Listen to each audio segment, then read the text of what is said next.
पर। ऑब्वियसली जो सिनेरियो से अभी हम गुजर रहे हैं, यहाँ से आगे ऑब्वियसली डिमांड बढ़ने के पूरे पूरे आसार रहेंगे, क्योंकि फेस्टिव सीज़न की ओर हम आगे बढ़ रहे हैं और उस समय जो है वो घर की खरीदारी हो या बाकी सारी चीज़ों की खरीदारी हो, उसमें सबसे ज़्यादा ज़ोर जो है वो लोगों का रहता है। तो पहले तो बिज़नेस अपडेट के बारे में बताइए सर, जो हमने Q1 नंबर्स देखे उसके बाद से अब तक में कैसा सिनेरियो आप देख रहे हैं, क्योंकि लोन वगैरह जो है वो पहले से ही पूरी प्लानिंग जो है हो जाती है, तो उसके बारे में थोड़ा सा बताइए। सिनेरियो कैसा है, डिमांड सिनेरियो, उसके बारे में बताइए, फिर आगे डिटेल में और चर्चा करें सर। डॉक्टर नमस्कार यश जी। एक्चुअली हर साल अक्टूबर से डिमांड बहुत अच्छा रहेगा। आई थिंक पूरा साल ये साल वाज वेरी गुड। सो अक्टूबर से फेस्टिव सीजन चालू होगा। सो अक्टूबर से चालू होके मार्च तक रहेगा। So typically every year Q3 Q4 will be very good performance. So I think market is quite robust. So we are seeing very good demand for market, both for affordable and non-affordable segment. And this year will be far better than last year. So last year Q1 में Covid था।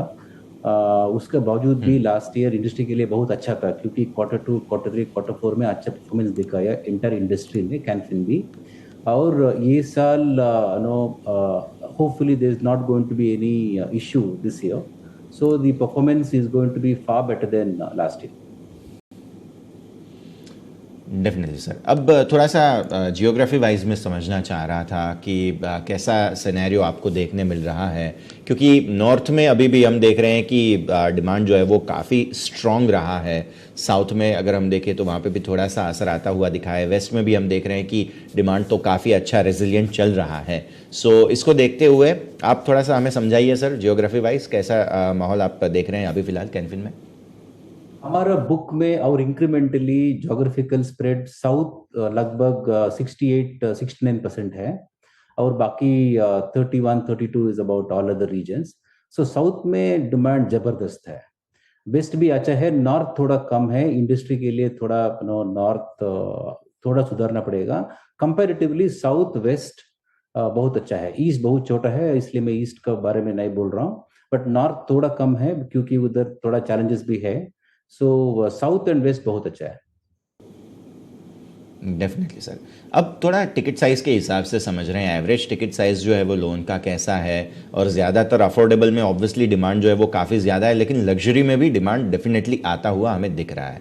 आप कैसे देख रहे हैं sir ये situation को? I think overall market अच्छा है, हर सेगमेंट अच्छा है। Beat affordable, beat premium, super premium, सब सेगमेंट अच्छा है।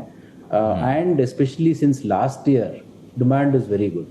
हमारा टिकट साइज पहले 18 लाख था, अभी थोड़ा ऊपर हो गया, 22 लाख का आ गया। दैट इज बिकॉज हम लोग थोड़ा स्ट्रैटेजी चेंज किया। कोविड टाइम पे बहुत कंपटीशन था, बुक डिप्लीशन हो रहा था फ्रॉम एनबीएफसीज टू बैंक्स, इसलिए हम लोग रेट घटाया। And we were offering one of the best rates in the industry. So that gave us an opportunity, थोड़ा अलग अलग नया सेगमेंट, नया ज्योग्राफी में एंटर किया। So that saw us, our ticket size inching up from 18 lakhs to now it's about 22 lakhs. So even in future, 22 lakhs, 22 lakhs, ये band में रहेगा. There is a lot of scope, for home loan, because we are in a sweet spot.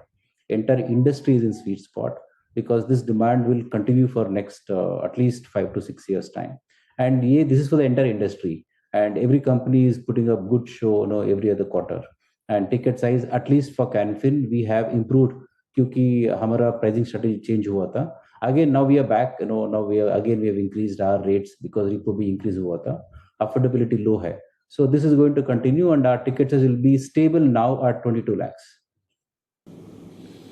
Definitely. So that brings me to the question of margins, because obviously हमने देखा था कि QOQ थोड़ा सा असर आता हुआ दिखा है। यू ऑलरेडी सेड कि आपने स्ट्रेटजीज भी चेंज किए हैं और रेट्स भी बढ़ाए हैं, सो ऑब्वियसली मार्जिन्स भी यहाँ से इंप्रूव होते हुए दिखेंगे। इसके बारे में थोड़ा सा सर गाइडेंस या कोई ट्रेंड लाइन अगर आप बता सके तो। Actually, if you look at last 8-10 quarters, हमारा margins बहुत अच्छा है। एक क्वार्टर में NIM was at 4.15, वो aberration था। I had told this then also. So, but I think for a company like Canfin, spread of 2.4 and NIM of 3, but we are way above that. आज का तारीख में हमारा NIM है about 3.6 and spread is about 2.66. So ये बहुत बेहतर है।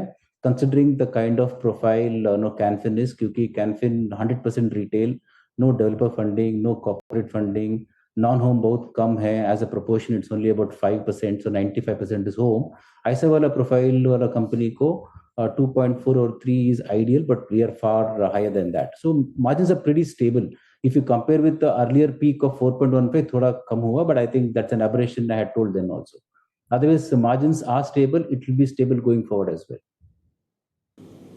Definitely sir. And in case of repo rates आप अभी भी देख रहे हैं एटलीस्ट दिसंबर तक थोड़ा सा, और रेपो रेट्स जो है वो और बढ़ते हुए आरबीआई की तरफ से आए हैं, क्योंकि जिस तरह का सिनेरियो है, इन्फ्लेशन पीक डेफिनेटली कर रहा है, लेकिन फिर भी उसको मैनेज करने के लिए कुछ और स्टेप्स लेने पड़ेंगे, कुछ हार्श स्टेप्स भी शायद और लेने पड़े.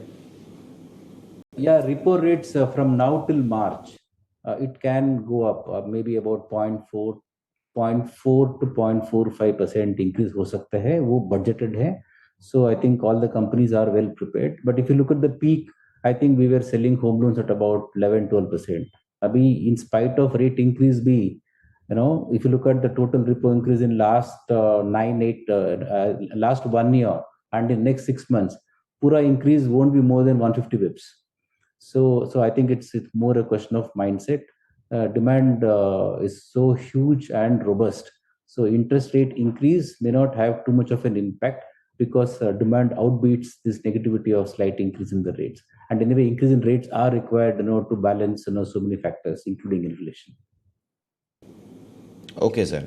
सो अब जिस तरह से हमने देखा कि डिमांड सिनेरियो काफ़ी अच्छे से पिकअप हो रहा है, बाकी सारी चीज़ें भी अच्छी हैं, तो किस प्रकार के डिसबर्सल्स आप एक्सपेक्ट कर रहे हैं यहाँ से? कितने नए लोन जो है वो आते हुए दिखेंगे आपको?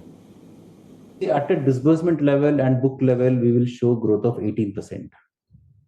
Well, we feel that the entire industry could grow at about 11-12%. We'll be about 50% higher in terms of growth rate compared to the industry growth rate.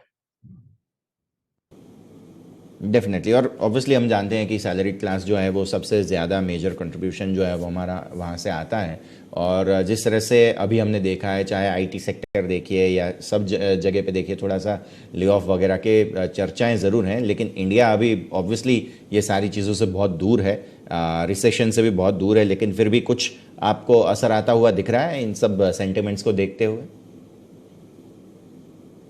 1.5-2 years में attrition ITS कंपनी का बढ़ गया, क्योंकि वर्क फ्रॉम होम चालू हुआ. So because पता नहीं क्या कारण है, बट attrition बढ़ गया, सब कंपनीज का बढ़ गया.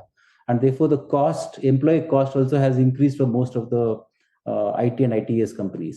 And therefore you have seen some of the companies holding back or not giving the variable portion. Right? Actually, demand in the recruitment space has actually increased. Layoff बहुत कम है, but demand is quite huge even there because the attrition has gone up. So employee retention has become a major strategy for most of the companies now. Definitely. तो ये बात तो एक तो ज़रूर रहेगी, और इसके अलावा सर्विस सेक्टर जो है वो इंडिया का मेजर पार्ट रहता है, और उसमें भी हम देखते हैं कि एक असर ज़रूर आता हुआ दिखता है. सो सैलरीड की तो हमने बात की. नॉन सैलरीड में बिजनेस में भी हम देख रहे हैं कि काफ़ी अच्छा ट्रैक्शन ओवरऑल आता हुआ दिख रहा है. चाहे आप देखिए जीएसटी कलेक्शंस भी हमारे ब्रिलियंट नंबर्स पोस्ट कर रहा है India every month on month basis पर. अब अगर आप देखते हैं, सो ऑब्वियसली नॉन सैलरीड जो है, ऑब्वियसली भला हमारा छोटा सेगमेंट हो, लेकिन वहाँ पे भी बहुत अच्छा ग्रोथ आना चाहिए. बिकॉज मैंने जैसे एग्जांपल दिया कि जीएसटी है या बाकी सारी चीज़ें देखिए, इनकम टैक्स वगैरह भी लोग ज़्यादा पे करने लग गए हैं. सो इन सब चीज़ों को देखते हुए भी आप देख रहे हैं कि नॉन सैलरीड जो है वहाँ पे भी ऑब्वियसली एक अच्छा ट्रैक्शन ज़रूर आता हुआ दिखना चाहिए. सही बोला. I think non salaried segment improve हो रहा है. कोविड टाइम पे बहुत डिमांड कम हुआ था. It was at least for Canfin it was as low as 12%. 30% was ACNP share. It came down to 12%. अभी 12% से धीरे धीरे इम्प्रूव होकर अभी 28 तक आ गया. I think in next few quarters, I think the demand will improve and it will probably surpass the earlier 70-30 mix as well. Definitely. बहुत अच्छे से आपने सारी चीज़ें बताई हैं. अब सर फाइनली थोड़े से ट्रेंड लाइंस ले लेते हैं मेजर हमारे रेशियोज़ के. एनपीएस वगैरह, प्रोविजंस कोई बढ़ने के आसार हैं या एनपीए में कोई कमी आने के आसार आने वाले वक्त में, इसके बारे में भी चर्चा कर लें. हमारा asset quality is very stable for last 8-10 quarters. Even in spite of Yes. COVID, हमारा NPA deemed NPA बढ़ा था up to 0.99%. अभी वो नीचे आ गया to 0.65. So अगले few quarters में हमारा NPA will be around that level. Asset quality will be stable. So in terms of credit cost, it will be about 0.12 to 0.13%. So I think credit cost, then asset quality and the GNPA levels will be pretty stable for next few quarters. Definitely. और finally yields की भी मैं बात कर लेता हूँ, because already सब्सक्वेंशली हमने second quarter में भी देखा था कि काफ़ी अच्छे से इम्प्रूव हुई है। सो यील्ड्स और यहाँ से आते हुए, क्योंकि डिमांड भी अच्छा है, रेट्स भी बढ़ा दिए, सो ऑब्वियसली फाइनल कंक्लूजन तो यही रहेगा कि यील्ड्स में भी ऑब्वियसली एक मार्जिन, एक ट्रैक्शन हमें आता हुआ दिखना चाहिए। गिरीश जी। Yeah, because when the interest rate goes up, most of the companies will increase yield because they have to protect their margin. When cost is going up, they will increase yield to protect margin. So in that sense, I think आपको absolute revenue और PBT PAT numbers में increase देखने को मिलेगा, and it will definitely help to a certain extent. I think considering the further increase in repo, expected increase in repo, I think it should do well for all the bank and non-bank companies. So it will definitely help. There'll be some pressure on the consumers because they may have to pay slightly higher EMIs, but I think the increase is not going to be significant. So to that extent, yields will improve. Margins will remain the same probably unless they want to structurally change the margin percentage. In terms of absolute, you will see increase in revenue, PBT, and therefore higher PAT in terms of absolute numbers. Okay sir, एक final question मैं mindset के हिसाब से थोड़ा सा समझना चाह रहा था, बिकॉज आप डील करते हैं डायरेक्ट कस्टमर्स से मोस्टली। अब किस प्रकार के माइंडसेट से लोग अभी गुजर रहे हैं? बिकॉज आप देखिए कि रॉ मटेरियल प्राइसेस बढ़ रहे हैं, बिल्डर वगैरह को मार्जिन्स मेंटेन करने के लिए ऑब्वियसली पैसे ज़्यादा लेने पड़ रहे हैं, so prices are increasing and still demand आप देखिए काफ़ी रेजिलियंट रह रहा है।